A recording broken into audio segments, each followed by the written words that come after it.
the Baen Free Radio Hour.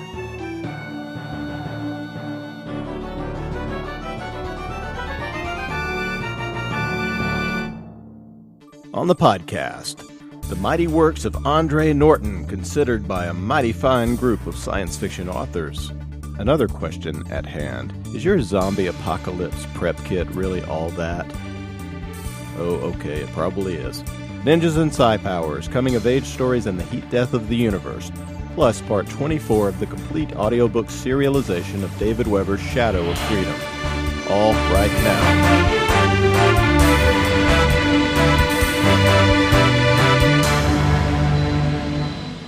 Welcome to the Baen Free Radio Hour podcast. It's an honor to have you along. I'm Baen editor Tony Daniel. Coming up, we have a very interesting roundtable discussion on the works of Andre Norton. Participating in the roundtable are David Drake, Eric Flint, Sharon Lee, Steve Miller, and Baen editor emeritus and Andre Norton know-it-all, Hank Davis.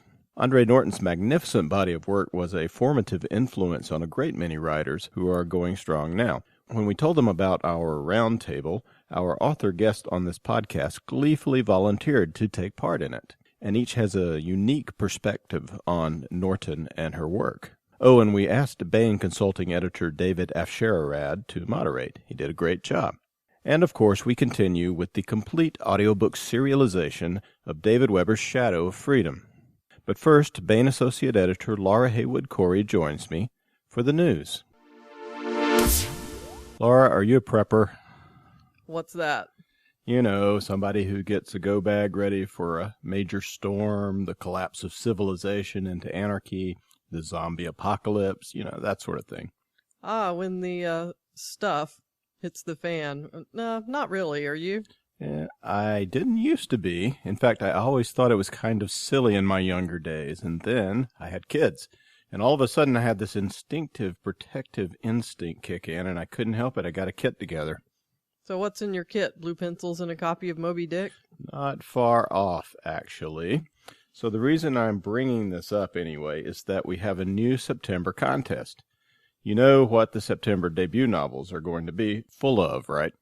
Let's see. We've got The Undead Hordes of Kangul by John F. Mertz and John Ringo's new book, Under a Graveyard Sky. I know the Ringo book is about science-based zombies. Yep. It's the debut of a new Ringo series called Black Tide Rising. It's really good. So what's the September contest? Well, assume there actually might be a zombie apocalypse. Well, isn't that already remotely possible, at least? Yeah, I don't know, but assume that's the threat. What items do you need to be ready for it? What will be in your go kit when the undead come knocking at your door?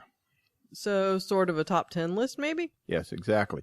What 10 items would you absolutely want to prepare in order to survive a zombie apocalypse? We want you to list them and give the reason for listing them in a sentence or two. The winner will get a signed first edition copy of Under a Graveyard Sky by John Ringo and 5 free ebooks. Now, doesn't that sound prepper-tastic? It certainly does. You can find all the details of the contest at Baen.com right there on the front page. So start planning for the end times, Laura, and send us your list and everyone else. We'll judge them and publish the really... You're not eligible for the contest, but maybe you should make a list anyway. You never know. Chocolate's on the top of my list. I see. We'll judge them and publish the really good ones on the website. Sounds like you already have a list. Well, you can never have too much chocolate. So, contest starts September 1st? Yeah. But isn't Labor Day weekend a wonderful opportunity to sit down and get your prepper materials together? Well, I'm going to Dragon Con myself. Yeah, but if I didn't have to go to Worldcon, I know what I'd be doing.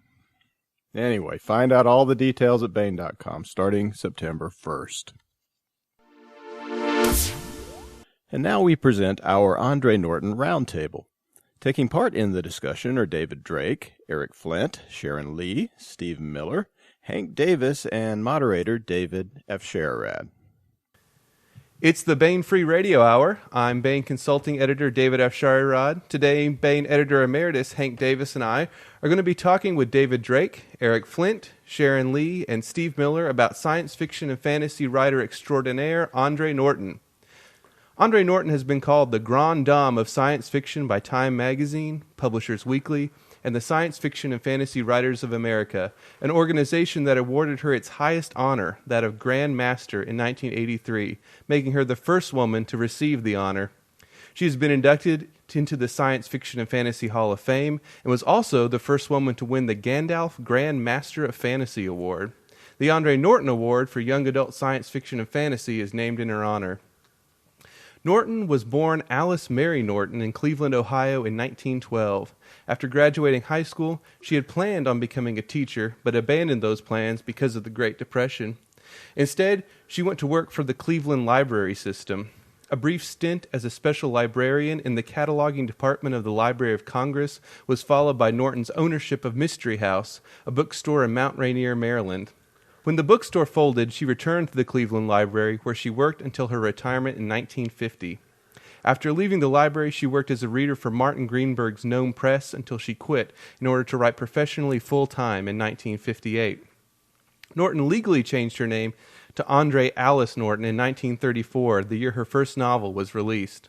She would go on to write 69 more novels and dozens of short stories across multiple series in the science fiction and fantasy genres. She died in Murfreesboro, Tennessee in 2005. Though some of Norton's works have sadly fallen out of print, Baen has been diligently reissuing her catalog in omnibus editions, usually containing 2 novels and maybe a novella or 2 as space permits. The latest, Children of the Gates, was released in May of this year and collects Here Abide Monsters and Yurth Burden. Ice and Shadow, another collection of 2 novels, is out just this month in mass market, and Secrets of the Stars will be released next May. Here in the Baen offices to talk with me today about Andre Norton, her works, and her legacy is Baen Editor Emeritus Hank Davis, the man responsible for assembling and editing the most recent of Baen's Norton omnibuses. Hey, Hank. Hey there. Joining us via the 19th century technological marvel known as the telephone is David Drake. David is the author most recently of The Road of Danger, and his short story collection Night and Demons, out now in trade paperback, will be released in mass market later this year. Up next, David returns to the R&C series with The Sea Without a Shore, which will be out in hardcover in May 2014. David, thanks for joining us. I'm really more comfortable with 19th century technology, as many of you know. Yeah. It's harder to kill. Good point. In addition, we're pleased to welcome Eric Flint. Eric is the author of dozens of novels, including the 6 books in the Belisarius series, which he co-authored with David Drake. He's the creator of the wildly popular alternate history series 1632. The newest installment in the series, 1636, The Devil's Opera, which he co-wrote with another David Carrico, will be out from Baen in October. Next year, we'll see the release of Eric's novel Cauldron of Ghosts. That one was written with yet another David, the great David Weber. Eric, thanks for collaborating with another David, namely me, on this roundtable discussion. Well, you're welcome. And last but certainly not least, we have Sharon Lee and Steve Miller on the line. Sharon and Steve are the creators of the Liaden Universe novels. Liaden Constellation Volume 1, a collection of Liaden Universe short stories, is out now from Baen. And there's another volume coming up, and also a new novel in this series, Trade Secrets, which will be released in November. Sharon, Steve, thanks for joining us. Thank you for having us. We're glad to be here. All right, I mentioned at the very beginning of the introduction, 5, 10, 30 minutes ago, something like that SFWA, the Science Fiction and Fantasy Writers of America, named an award in Norton's honor, the Andre Norton Award for Young Adult Science Fiction and Fantasy. When science fiction fans talk about trailblazers in the young adult field, I think we mostly think of the Heinlein juveniles, but SFWA named the Young Adult Award not after Heinlein, but Norton, which I think speaks directly to her importance in the field. Many, if not most, of her novels and stories were written with younger readers in mind, yet they also appealed equally to adult audiences. In a lot of ways, Norton's ability to simultaneously appeal to teenagers and adults reminds me of another female writer of fantasy who is currently using a male name, J.K. Rowling, who incidentally received the Norton Award in 2008. I guess the question, which I'll eventually someday get around to asking, is when did you all first fall in love with Norton's writing, and what is about her work that gives it such ageless appeal? David Drake, maybe we'll start with you. You tell a wonderful story about your discovery of Norton as a 14-year-old into the introduction to one of your stories in your collection, Night and Demons.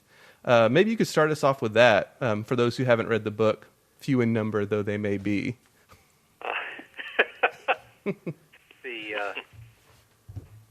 When I was in junior high school, as it was called then, 8th grade, we were allowed to join the Teenage Book Club, which was basically a buying group for schools. And there was usually one SF book every monthly offering. We're talking 1959. And the first month that I was able to order, I ordered the book that was up for that month, which was The Stars Are Ours by Andre Norton, which was it was actually a special edition. I now know that they did a special edition for the Teenage Book Club that dropped the other half of what had been an ace double, but it still had the ads. And I read the book, and I loved the book, and I began ordering other Andre Norton stuff directly from Ace. And she's just a wonderful adventure writer. And her prose is not what she's best known for, but I was 14. And it just, doggone, she's a wonderful writer. And it was a delight to be able to say that, to have her ask me for a story was just utterly thrilling. Well, Eric, Sharon, Steve, how about you all? Did you come to Norton later, or was this a teenage love affair that you had with her work? Well, I had been, as a teenager, a member of the Carney Library in Baltimore County, Maryland. And the Carney Library was set up temporarily in an old Allied moving van warehouse. So they had basically interleaved all of their books. So the mysteries were sort of against the science fiction, but you kind of there was this kind of gray area. And I was trying to read the library, and I'd started with the mysteries, and I was working my way around, and I hit science fiction. And I got a Heinlein book, and I hated it. And the next time around, I got a Norton book, and I loved it. And I went, oh, more of these. At which point the library moved. And when they moved into their new building, they separated the YA books out from the adult books. And I didn't find Andre Norton again until I was spacing around waiting for a friend in the library when I was out on my own, 22, I guess, and came across Andre Norton, and I went, there's a whole section of them, and proceeded to read them all. So I came to them much later than many people do, and I was also, as David, struck by the prose. I just loved the way she wrote. She didn't write like anybody else. Oh, and the first book? The first book must have been The Zero Stone. I was in the library I guess it must have been my junior high school, which would have been sometime just before John Kennedy got killed, and within a day or two, because I had joined the library as an assistant as well, and they sent me down there, and I was doing shelving and came across 3 Norton books at the same time to be put away. And at the end of that session, they sent me there for a half hour or an hour at a time. At the end of that session, I was still standing there reading one of them, and they almost stopped me from coming back. And I can't be sure which of the ones it was at this point, because I ended up reading 3 or 4 of them in the same evening when I took them out. So I don't want to tell you which one in particular. I do remember that the Defiant Agents I discovered on a newsstand, and it was one of the.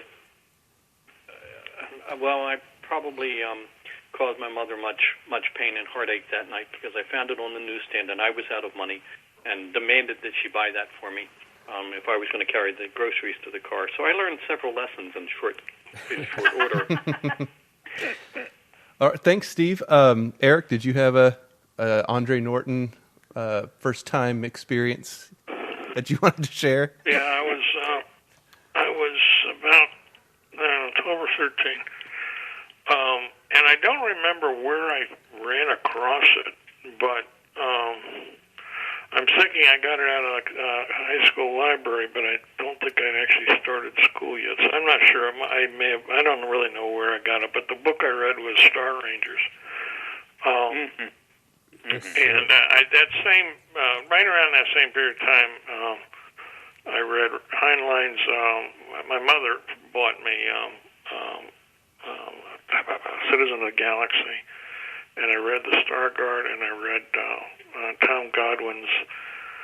It was called Space Prison, the version I read. It was originally issued as The Survivors, which is the title I kept when I reissued it about 40 years later.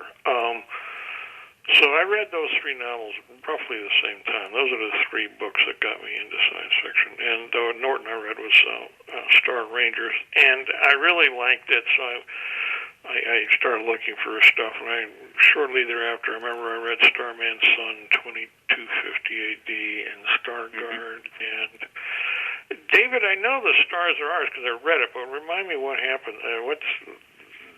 Basically, there's been a nuclear war. Earth is ruined. Scientists are being hunted down as the people who are responsible for nuclear weapons. And a group of scientists build a generation ship, well, actually a cold ship on their own and escape as the mobs are coming from them. And I know I read it, but I don't remember it. I also read Beastmaster. A bunch of them. I know they're all science fiction. I did not read any of Norton's fantasy. She started writing them later, as I recall, and I think I tried one or two. What? That's a fair question, but they are different. I mean, but yeah, that.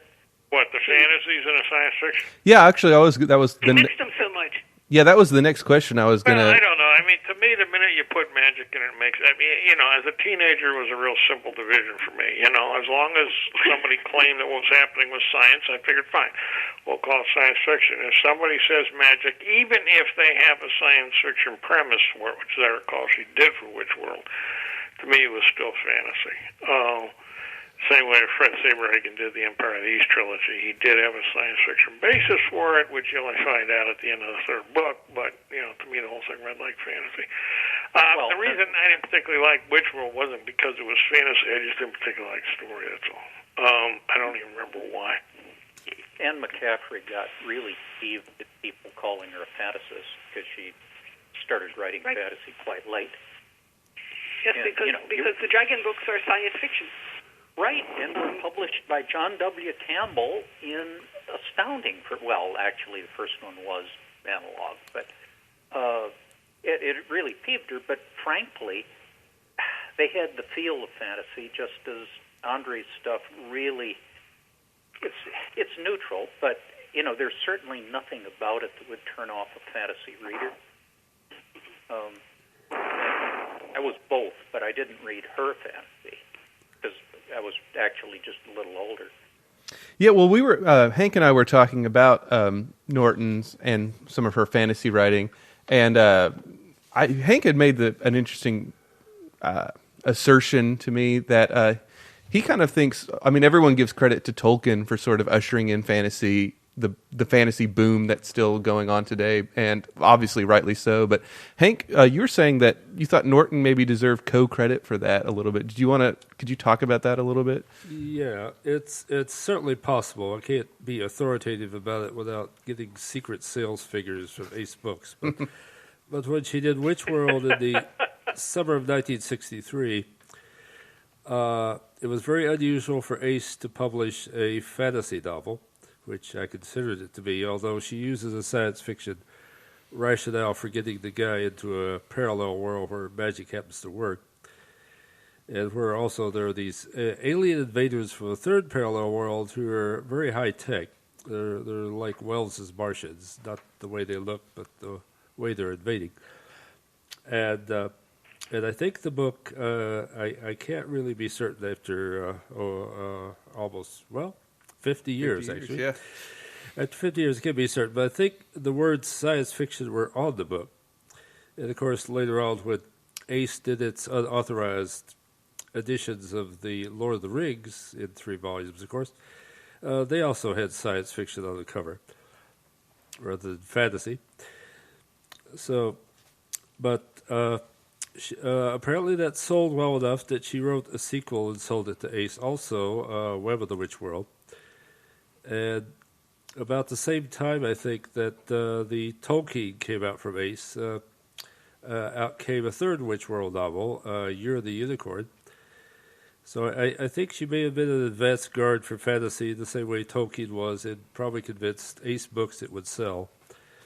And then, of course, Ballantine much later, because they'd made a small fortune with the authorized editions of Tolkien, started the adult fantasy series edited by Lynn Carter, but that's really another story. But I think those books may have convinced a lot of publishers there was a market for fantasy, when very few book publishers were doing science fiction in the first place, and almost none of them were doing fantasy. And if it did come out as... If I can... Oh, sure. Go ahead. I'm pretty much finished. With it. No, with a data point, that's all. I'm holding in my hands the Dahl edition of Spell of the Witch World, which was published in 1972. And it says on the cover, a science fantasy saga comparable only to the work of Tolkien. There you go. Yeah. Well done. And he uses those words science fantasy, which had pretty much gone out of fashion by the 60s, too. Yeah, I think there's another point there when you're talking about preparing and being essential, is that Tolkien was not a children's book initially. It wasn't presented that. It wasn't even presented for young adults.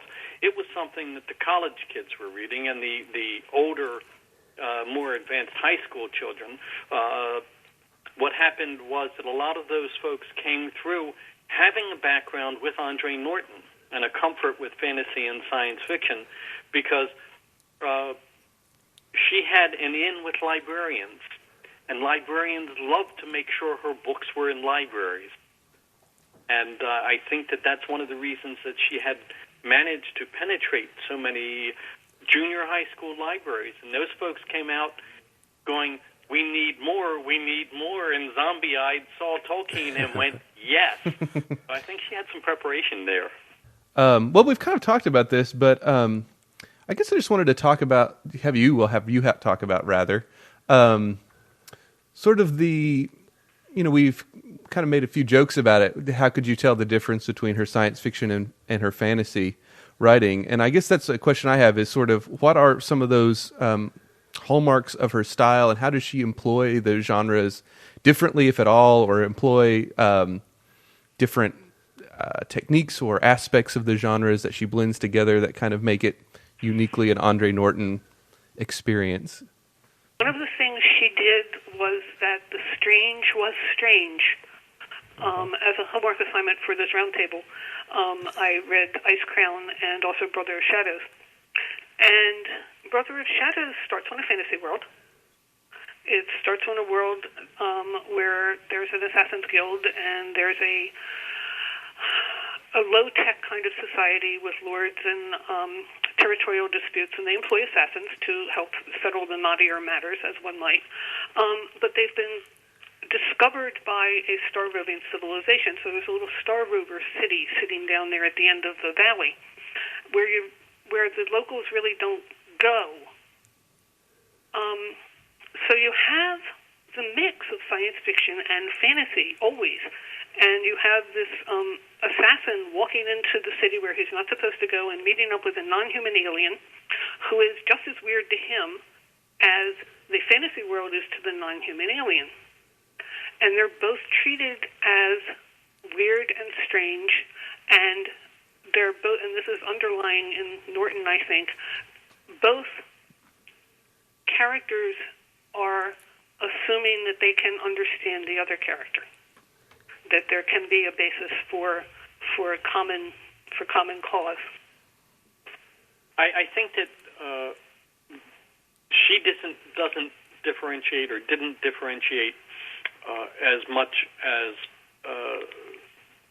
purists want differentiation, and had to jump out of an argument this morning on the interwebs where somebody was falling on their sword or rather on their ray gun because no fantasy should pass his eyes.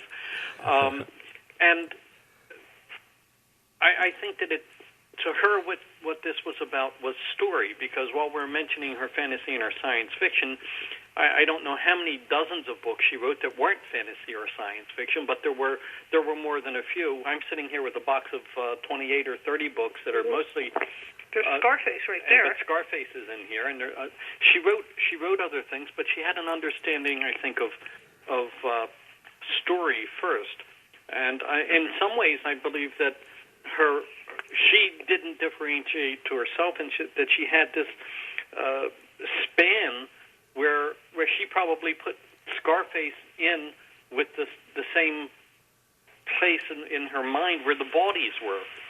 And the bodies were across the fantasy and the science fiction. They were the bad guys for any number of books. Yeah. You look at books like Beastmaster, which is, okay, you have this guy traveling around, and he's obviously a science fiction guy, but he has a telepathic horse. Is that science fiction or fantasy?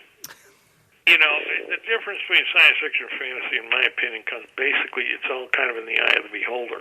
I can make a very good case that any faster than light travel science fiction is fantasy.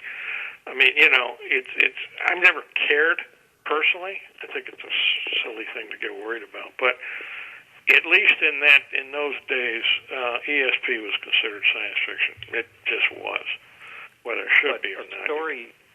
A story like The Last Planet, which is, you know, heavily into sci. Right. Yeah. You could replace every single bit of that with magic and have exactly the same story, and I think she might well have done that. And it didn't matter, as Eric said, it didn't matter to her. She was telling stories. Yeah, some of the early... that's the wonder. Yeah, some of the early Nortons from the 50s have something that's almost like magic. Like in the Time Traders, there are these aliens from the distant past that the people run into when they're back in time, and they could call you. One guy resisted by putting his hand in the fire, if I remember right. They could call you. It's like magic, but it's not. It's an alien's doing it, so maybe it isn't magic. And then also one of the Quest Cross Time, one of the books from the 60s, they're marooned in a parallel world. The book is all about parallel worlds. And they do what really amounts to a magic spell to get out of that parallel world by concentrating and meditating and stuff. So very, very often what would be classified as science fiction is something that's awfully like fantasy. By the way, since Scarface was mentioned, for readers who haven't seen that is a very early Norton novel about pirates. Arr. So not the De Palma was not used as the basis for the De Palma film, no, right? It's not about Capone or anybody. So one thing that Sharon mentioned is that Norton would often kind of juxtapose a spacefaring advanced civilization with what we would think of as a more primitive or tribal group in her fiction, and she often would portray them as equal in some ways. This is before the New Wave came out, when everyone got real excited about anthropology and social sciences, and Norton was doing it, years before that. Her world building feels very organic and real and natural. In preparing for this roundtable, I read an essay, and I apologize to the writer. I can't forget who wrote it, but she said Norton advised her when she was a young writer to read history and anthropology extensively in order to give the world she created a believable feel. And that's something Norton does really well, and that's something that all of you do very well. And just wondering, was that kind of emphasis on historical and anthropological research is kind of a dirty word, but, that background, something you picked up from Norton to some extent, and incorporating that into your world building of your stories? No. No? I'd say no, because I'd say my grandmother drowned me in books, and it didn't matter to her if it was history, philosophy, or whatever, and she drowned me in books, and I was expected to read them, and boy, I did. And so I had that background come in from another angle. I was already there. It made reading Andre Norton so much more pleasant to me. I had an idea of what the Siege Perilous was when somebody had the mistakenly sat down in that darn chair. Oh no! What a mistake! And what I learned, I didn't learn to do the research, but I learned that the world had to feel solid. I don't know that I could learn from reading her how it was done. Mm-hmm. But the seamlessness that David talked about, and the solid underpinning of, yes, this culture works because, and I can show you why it works because if you really want me to. So I did learn that feel from her.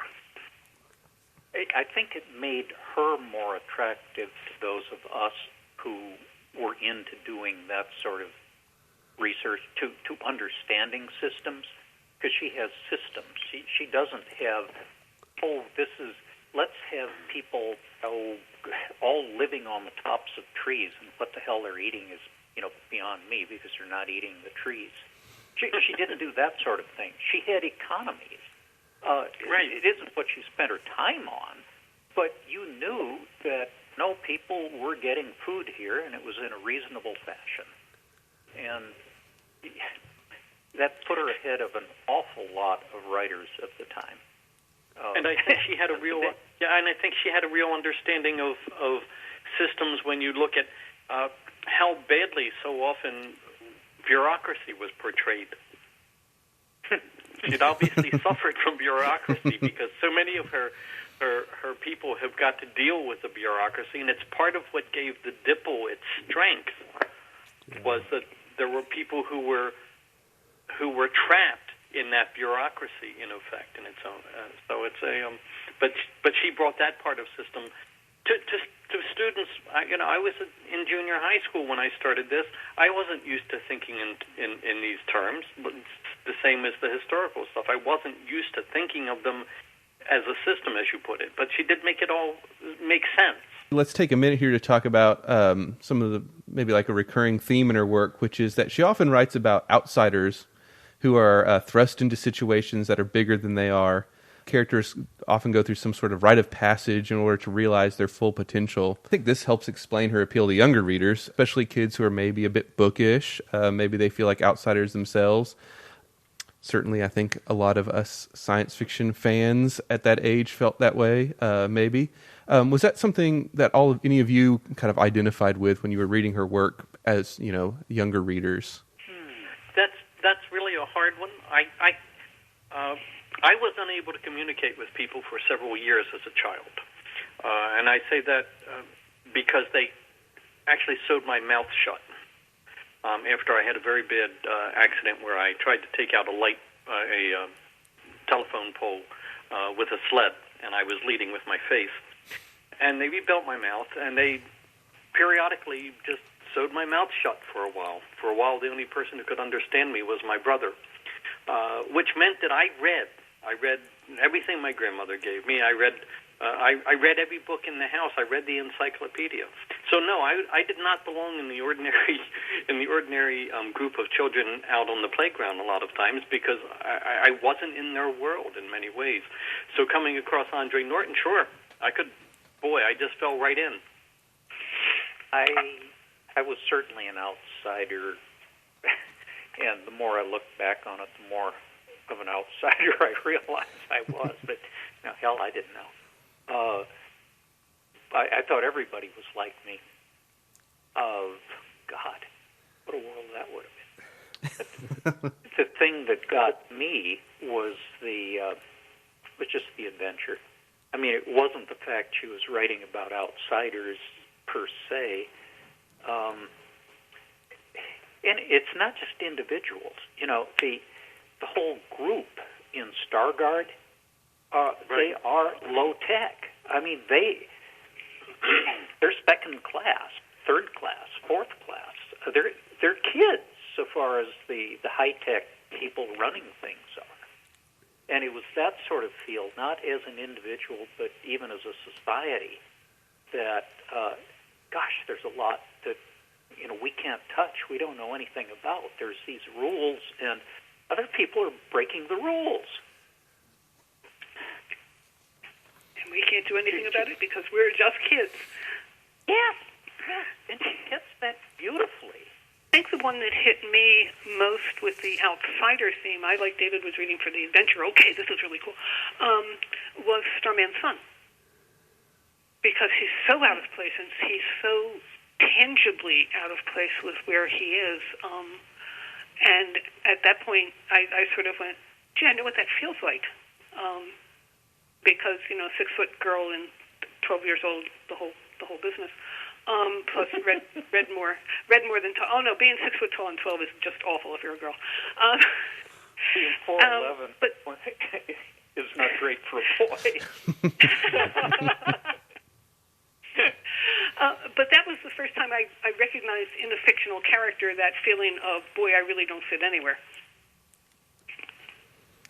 Okay, well, so Sharon aside, we're a bunch of guys here, but we can't really have a discussion of Andre Norton without talking about how important she was as a trailblazer for women in the genre.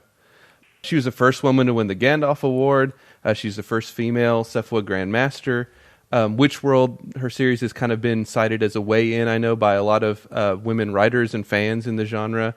Some of you knew Norton. She was writing at a time, and I'm trying to think, Lee Brackett, C.L. Moore.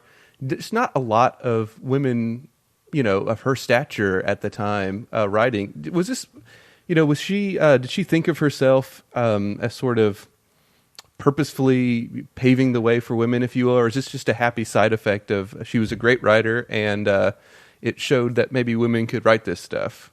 Well, to tell you the truth, I'm going to disappoint you as your woman on the panel. Oh, okay. Because at the time I was reading Andre Norton, I didn't know if she was a male or a man or a woman, and I didn't care. Yeah, well, Tank was telling me this.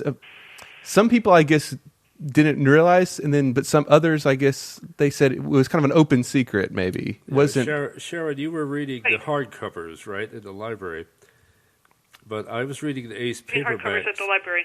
Yeah, and I assumed the hardcovers. I don't know. Did you have the kind of library where they left the dust jackets on, or the kind where they threw them away? No, they threw them away and they put the little rocket on the spine. Okay, so there was nothing to read. However, I was reading Andre Norton. My school library didn't have any Andre Norton. I was reading Andre Norton through Ace paperbacks, and several of those had little notices in the front by Donald Walheim about the author, in which he mentioned she was a woman, and also said her actual name was Alice Mary Norton. I certainly knew she was a woman, but yeah, so it just flat didn't matter. It didn't occur to me that was a problem. Yeah, there were a few problems. I have a different take on this. I knew she was a woman. I don't know why or how, but I knew. But, see, there have been plenty of female authors. I mean, going back for 100 years, it's not that there was a shortage of female authors. The thing that's most striking to me, when I ran into her, which was in the 60s, and the stuff a little earlier than that, was that it wasn't so much who the authors were, is that science fiction was so... I mean, it's kind of amazing. I edited 8 volumes of Christopher Anvil's books, and Christopher Anvil is not a misogynist, I knew him. But of those, half of those books have no women in them. I mean, there are literally no female characters. How can you pull that off? No, never mind. No, but Andre Norton wrote books with no female characters. She did. She also wrote books with no female characters. I mean, it was the standard of science fiction at the time. And the fact that she was a female author, I didn't really think about it one way or the other, to be honest with you. And yet she wrote so many powerful women. I knew there were lots of female... Huh? She wrote so many powerful women. Not the books I read. Not the early ones that I read. Starman's Son has almost no women in it, if it has any. There are a few that come in toward the end of Star Ranger's Last Planet. There are no women in Stargard. The books I read, Beastmaster, I don't recall there being any women, although I may be wrong about that. I think you're thinking of later books she wrote in the 70s, where she adapted as the climate changed, but I don't think of her so much as a forerunner or in terms of women, just because she was a woman. The fact that there were female authors, I knew plenty of female authors in major literature, So I didn't really think much about that one way or the other. The thing that struck me looking back on it was the stories.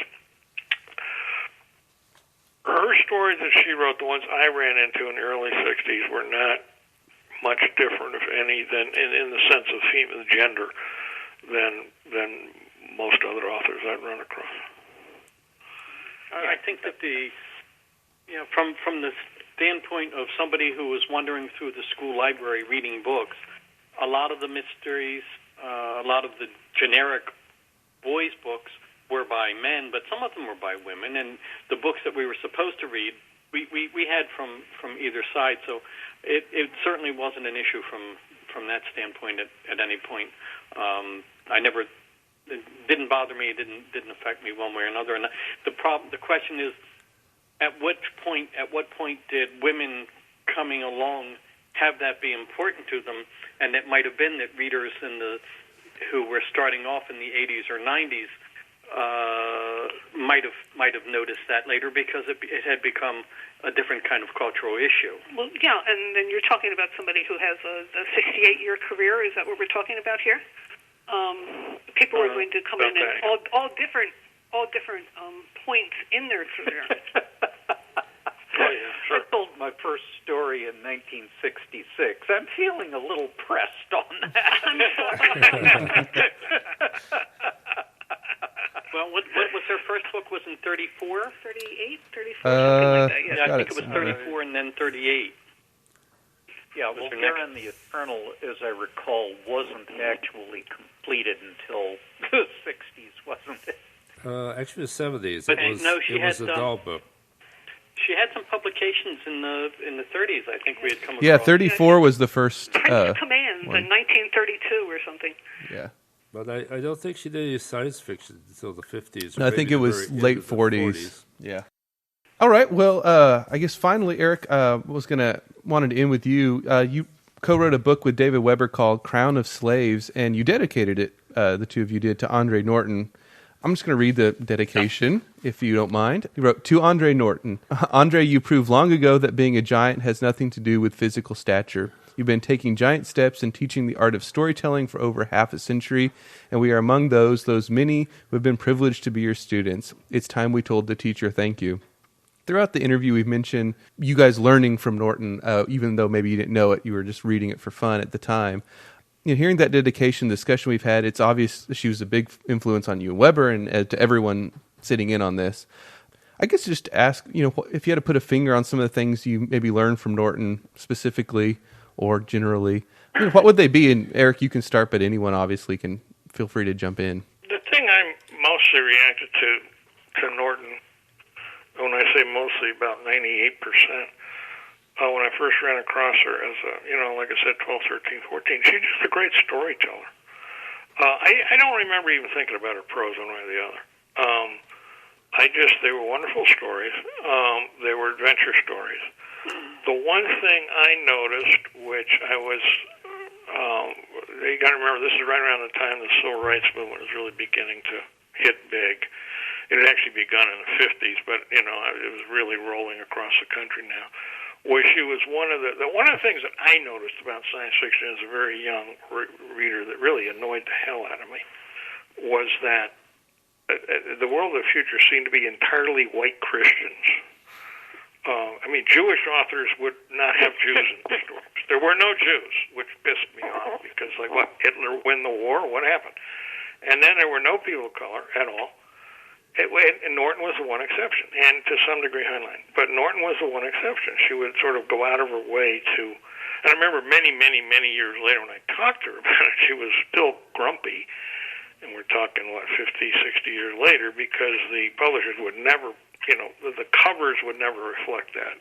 The character on the cover was always going to be white, no matter, and she was still pissed about it half a century later. So that was the one thing I did notice about her socially, and I liked that a lot. Beyond that, though, I just reacted to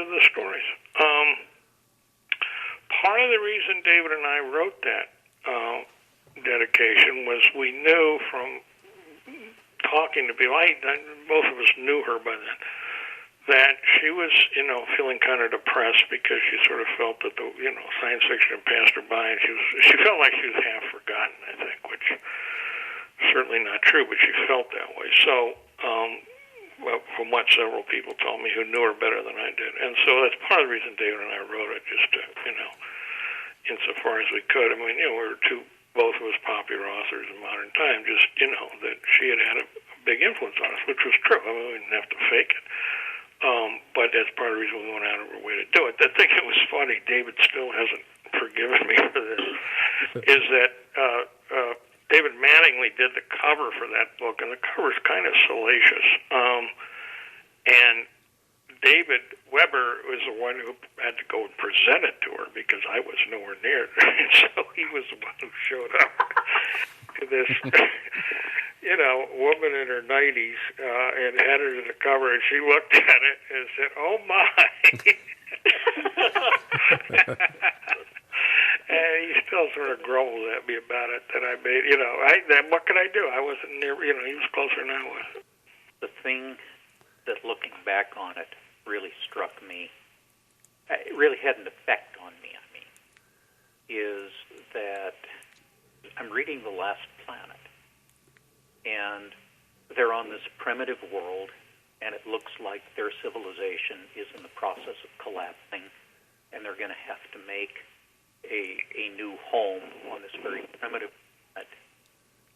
And then it turns out that primitive planet is actually Earth, and there's been another collapse. And our far future is, a Bronze Age, specifically a Bronze Age collapsed sub-civilization. And the notion that the U.S. of the 1950s and all these marvelous things and spaceships and all this was part of a system also, and the system doesn't always go up, and keep that in mind throughout life, that we are part of a system. We are not God. And, she wasn't preaching. It's just there. You're 14 years old, you read this book, and it's just there, and you can't get away from it because she isn't pushing. This is just the way it is, and it is the way it is. And I don't remember having read anything by anyone else at that age, and very rarely later, that really makes that point. I owed that to her, and I owe a lot more, but particularly that. There's something you just said that indicates where she actually had a more extensive understanding than we got, say, from Heinlein, because Heinlein was trying to work with, let us call it, this civilization. And what Andre Norton was working in was the fact that there's history, that there is history, and that history means something in lots of directions. And she did it with her fantasy stuff, and she also did it with having all the interconnected the bodies and all these forerunners and all of that. The assumption that, yes, that as you're talking about, the systems will come down. And that was something that we didn't even get in as much in Heinlein. So that may have been something that's informed us, because we're doing what we write deals with a universe coming after the universe that collapsed. So we may well have come from that and not understood it. And I think what I learned from Andre Norton was to be bold when I'm asking one of the primary questions of our craft here, which is what would happen if. That there is no limit on the answer to that question, what would happen if. Anything else that anyone wants to add we didn't cover that you feel like we should hit on? Yeah, I'll say Andre Norton gave me a personal boost. She wrote me a note when my first short story came out in Amazing, and she wrote me a note and got it to me. And the note was, "I'm really glad you're writing. Thanks very much for this story." And I know from hearing people that she did this for hundreds of writers. Yeah, she did it to me, too. One day I got a letter. This has been 2003, somewhere around there. And this letter arrived. And I looked at the return address, said Andre Norton, and I thought, no, it can't be. And I opened it up, and it was basically a fan letter. She just read 1632 and really liked it, and just sent me a letter expressing how much she liked it. And it was one of the most disorienting moments in my entire life, because I'm reading this letter from a woman. I've been a fan of hers about 50 years, and I'm getting this what amounts to a fan letter from her, and it never occurred to me to write her. I didn't even know where she lived. And so that was really weird. That's how I actually got to know her, because I wrote back to her, and then I wind up going to Chattanooga fairly often, so the next time I went down through there, I stopped at her house, and she wound up insisting I spend the night there. A friend of mine was in close correspondence with her.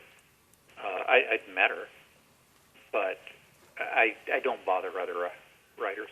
I figure they have things to do. And she asked my friend, do you suppose that Mr. Drake would be willing to write a story for one of my cat volumes?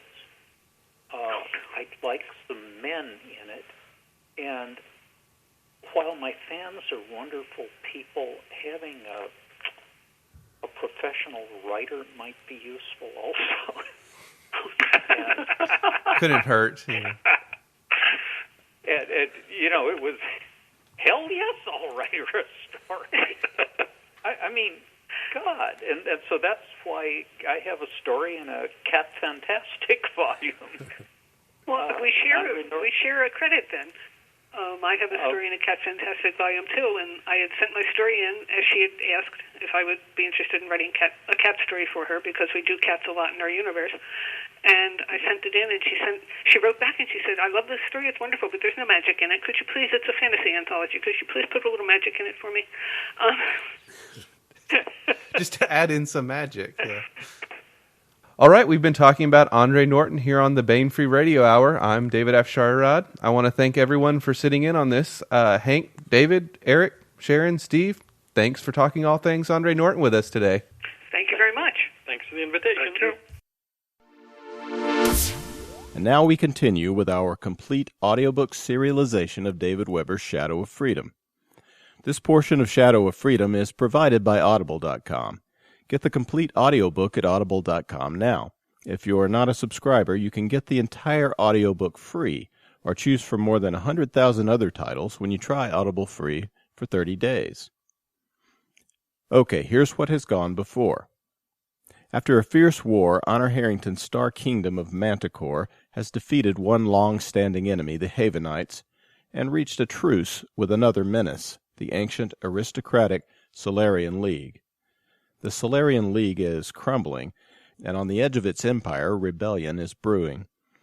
The Solarian Office of Frontier Security is in charge of keeping the peace on the verge, often with brutal tactics and by supporting puppet dictators. Rebels opposed to the oppressive regimes and crushing corporate greed of Solly interstellar industry can't hope to match the military might of the OFS without outside aid. They have been receiving help, however, in the form of weapons drops by agents who claim to represent the Star Empire. These agents actually serve the shadowy Meson alignment, who wish to see the Solarian League and the Star Empire at war, and a master race of the eugenically bred left to rule in the aftermath. Here's part 24 of David Weber's Shadow of Freedom. May 1922, post-diaspora. Oh, you ain't seen bad yet, but don't you go away now. It'll be along in a minute. Attributed to Simon Allenby of the Cripple Mountain Allenbys, Swallow System. Chapter 17. Look out! The screamed warning came a lifetime too late, as the first obsolescent but still deadly Solarian-built Scorpion light-armored fighting vehicle rounded the corner of the pastel-colored Ceramicrete Tower. It moved down the center of the broad boulevard, and two more AFVs followed it. Still others were visible beyond the initial trio, all wearing the presidential seal and crossed thunderbolts of the Presidential Guard. Any doubt as to the Scorpion's purpose was dispelled quickly, clearly, and not with anything so potentially ambiguous as words. The Scorpion's main weapon, a 35mm grav gun, didn't fire, but its secondary, turret-mounted tri-barrel spewed out thousands of rounds of solid 5mm darts per minute. They struck like some terrible solid tornado of destruction, and the front of the crowd of demonstrators disintegrated in a hideous spray of crimson and shredded flesh. Pieces of bodies flew or flopped to the pavement, and shrieks of terror replaced the furious chanted slogans of moments before. The stink of blood and riven human bodies buried the warm summer scent of flowers from the capital's greenbelts, and the huge demonstration began to shed a torrent of panicked fugitives. None of those fleeing people were armed. They'd come to express their opposition to President Lombroso's regime, not to engage in pitched warfare with the black-uniformed Presidential Guard, the most feared of the Mobius system's many security services. The current demonstration had been a long time brewing, and over half of its members belonged to Lombroso's own System Unity and Progress Party. That didn't mean as much as it might have, since the SUPP was the only legal political party in the entire Mobius system, and party membership was a requirement for anybody who ever hoped for anything better than purely menial employment. But it probably said something that so many of System Unity's rank and file had been willing to come out in protest of their own founders' policies. Yet, while there'd been no lack of anger in their chance furious denunciations of Lombroso's tyranny and corruption, very few of those running for their lives had ever imagined a response like this one. Not all the demonstrators were fleeing, however, nor had all of them come unarmed. Less idealistic, or naive perhaps, than their fellows, those others had anticipated the guard's appearance and come prepared. Or they thought they had, anyway. The appearance of AFVs in the heart of the planetary capital when there'd been zero violence from the demonstrators surprised even them. Despite that, weapons began to fire back from here and there in the screaming crowd. Pulsars were few and far between, since, as Lombroso and his OFS-trained Presidential Guard had explained when confiscating all modern weapons over 20 T-years earlier, the security of Mobius's citizens was the responsibility of their government. "There's no room for vigilantism on Mobius citizens. Thank you very much. Now move along. Nothing to see here." Less sophisticated firearms had tended to evade the government ban on personal weapons, however, and if they were less advanced than pulsars, they were no less deadly if they managed to hit their targets. The Guard infantry following the Scorpions with their body armor, shield, and high-voltage stun batons found that out the hard way. Their riot gear had served them well in confrontations with outraged college students, fired more by intellectual outrage than organized hatred. It had served well enough breaking heads to discourage the occasional general strike or moving squatters out of housing they happened to own but which had been condemned under eminent domain for transfer to Lombroso's corporate patrons. And the swaggering, self-proclaimed elite troopers who wore it were backed by heavier infantry and armored vehicles, even stingships. They'd been confident no one could possibly be stupid enough to offer them actual armed resistance with all that firepower on tap to support them. Unfortunately, this time they were wrong, and the riot gear which had always stopped improvised truncheons or thrown rocks turned out to be far less effective against bullets. The Guard's ranks shuddered as the return fire slammed into it. For a second or two, the troopers simply froze, unable to believe such a thing could possibly happen to them, and over 40 were killed or wounded in that handful of moments. For the first time in its history, the Guard heard its own members screaming in agony as their bodies were broken and rent, as their blood soaked the pavement. Then, as if it were a single organism, the elite infantry turned and fled in howling panic. The Scorpion crews were just as astonished by the ferocity of the response.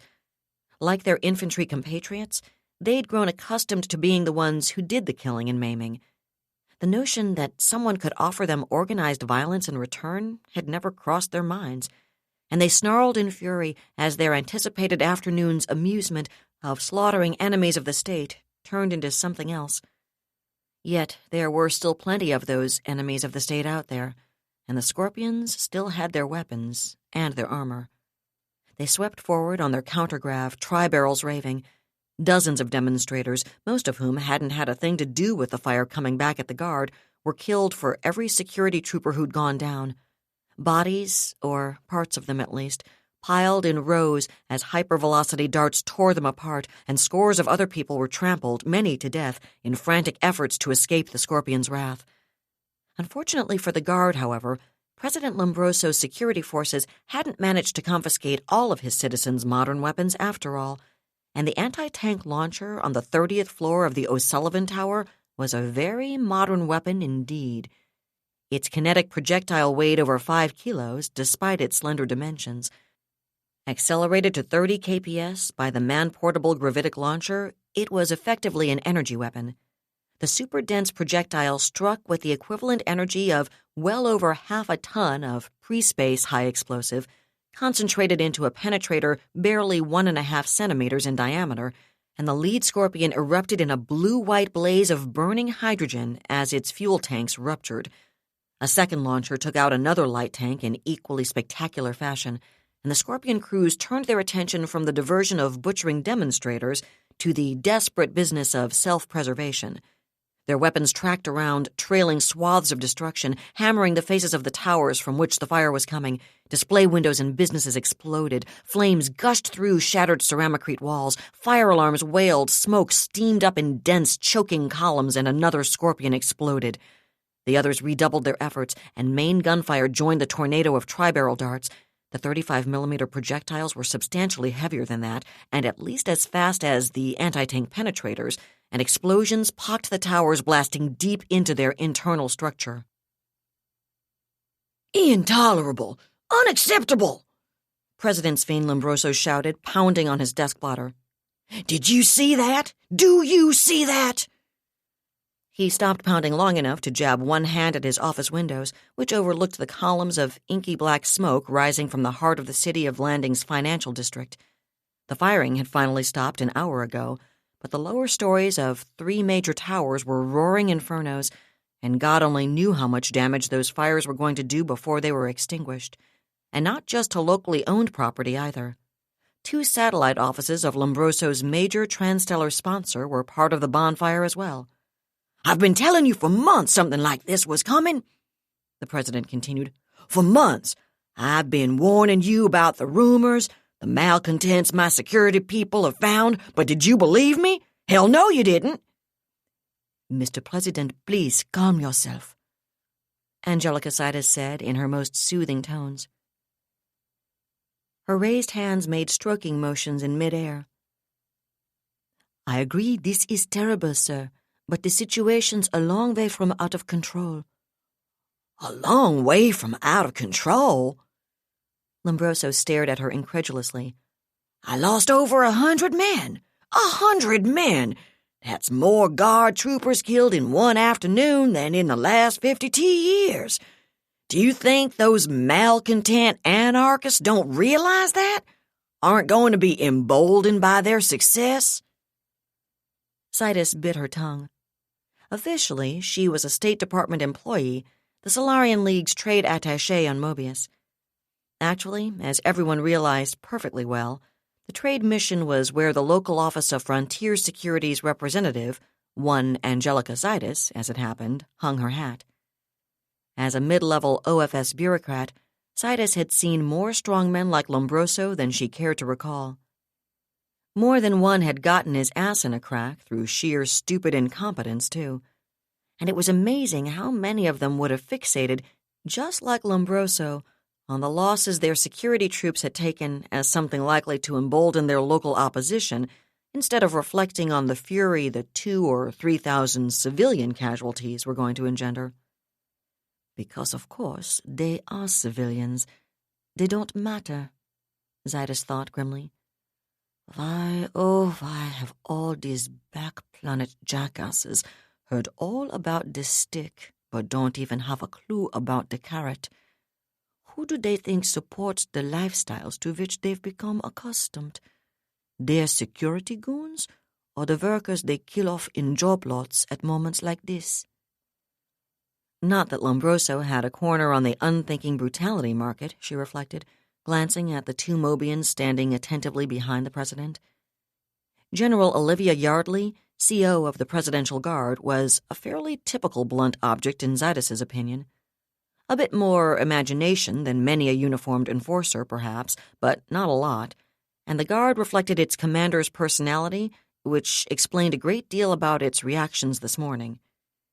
Whereas Yardley wore the Guard's black uniform, and why did all of these back-planet thugs think black was the only possible color for their uniforms? The man standing next to her was in civilian dress with a SUPP lapel pin in the red, gold, and black, which indicated he'd been one of the party's original cadre. He was also a general, however. General Friedemann Matthias, the commander of the Mobius Secret Police, an organization that didn't officially exist, which had always struck Zaitis as a silly thing to pretend. Everyone knew about the MSP. It would have been pretty stupid to rely on the terror of a secret police no one knew existed, after all. But Lombroso and Matthias seemed not to understand that secret police was supposed to mean that nobody knew who was in it, not whether or not it existed in the first place. Still, Matthias was at least smarter than Lombroso, and his MSP was the System Unity and Progress Party's primary counterintelligence service. Over the 5 decades of Lombroso's regime, Yardley and Matthias had done a fairly impressive job of crushing all effective opposition. They hadn't managed to make him any less hated along the way, though. And while Matthias seemed at least marginally aware of the potential downside of slaughtering his own planetary workforce in job lots, Yardley, like Lombroso, was clearly more focused on the casualties her guardsmen had taken. Zaitis considered the refreshing frankness of pointing out that she and Lombroso could always get more security troopers where the last batch had come from, or, if not there, they could import them from off-world prisons or lunatic asylums. In fact, she considered, briefly of course, reminding the system president who truly propped up his regime. Appearances have to be maintained, she told herself instead. Besides, if I really wanted to jerk his leash, I need to take it up with Guernica. Not that she's any price. The attaché suppressed a headshake of pure disgust at the thought. Georgina Guernica was the Trifecta Corporation's chief executive in Mobius. As such, she ought to have at least some vague notion about conserving her captive labor and customer base. But Trifecta was perfectly comfortable with the slash-and-burn style of exploitation Frontier Security's sweetheart deals made practical out here in the Verge. She didn't give a damn what Lombroso or his cronies did as long as they didn't get any uppity ideas about who actually owned their star system. I realize the troublemakers are likely to be even more exercised than they already were, Mr. President, Zaitis said out loud, once she was sure she had control of her tone and expression again. And I assure you, I forwarded all your security people's warnings to Commissioner Verrocchio's office. I'm sure his people have reviewed them carefully.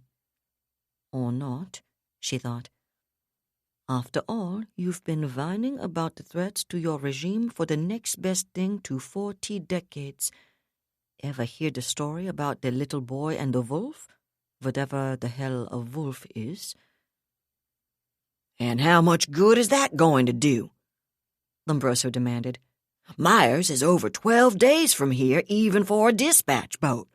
And it's not like they've paid any attention before this. Mr. President, Zaitis allowed a cold edge to creep into her voice, you're perfectly well aware of how the Manti provocations in Talbot and Monica have threatened not just this entire region, but especially the Madras sector for the last year. Obviously, the Commissioner's attention has been focused on that threat. I realize it may feel as if he's been ignoring your situation or the severity of the threat. I assure you that has not been the case, however. That's easy enough to say, Lombroso muttered. But he also sat back down, Zaitis noted with satisfaction. She'd thought reminding him who really ran the Verge might recall him to semi-rationality. "I understand your concerns, sir," she said in a milder tone, "and I assure you I'll send an immediate report to Commissioner Verrocchio and request an OFS intervention battalion or two. I'm sure Brigadier Ussel will send her very best troops and advisors to assist the Guard. It's hardly a situation the gendarmerie hasn't faced before, I'm afraid." "Good," Lombroso said. "But I hope you've also passed all my reports of Manticoran provocateurs. There's no telling what kind of assistance they're prepared to offer their proxies here in Mobius. For that matter, that's probably where those anti-tank weapons came from this afternoon. I'll be certain to remind Commissioner Verrocchio and Brigadier Ussel of those reports, Mr. President," she assured him. "Even if I don't think there's a chance in hell the Mantis are actually trying to provoke trouble here in the armpit of the galaxy," she thought bitingly. "Not that I wouldn't be doing my best to kick frontier security in the most sensitive spot I could reach if I were them. But this little tempest started brewing well before that jackass Bing sailed off to New Tuscany, and whatever anyone else thinks, I don't see them deliberately courting a confrontation with the League. Even if they were, why in Mobius, of all places? I'm sure they could find a better, more effective spot to make trouble. I'll admit we're a little behind the news out here, but still." "Good," Lombroso repeated. "Good." That was David Weber's Shadow of Freedom, Part 24, read by Allison Johnson. And that's it for the podcast. Thanks to Audible.com. Thanks to Laura Haywood Corey, David Afsharirad, Christopher Chifani, and podcast theme composer Ruth Judkowitz. And a planet full of psychic mutants broadcasting alpha wave paeans of thanks to Hank Davis, David Drake, Eric Flint, Sharon Lee, and Steve Miller. Please join us next time at the hammering heart of science fiction and fantasy, and keep reaching for the stars.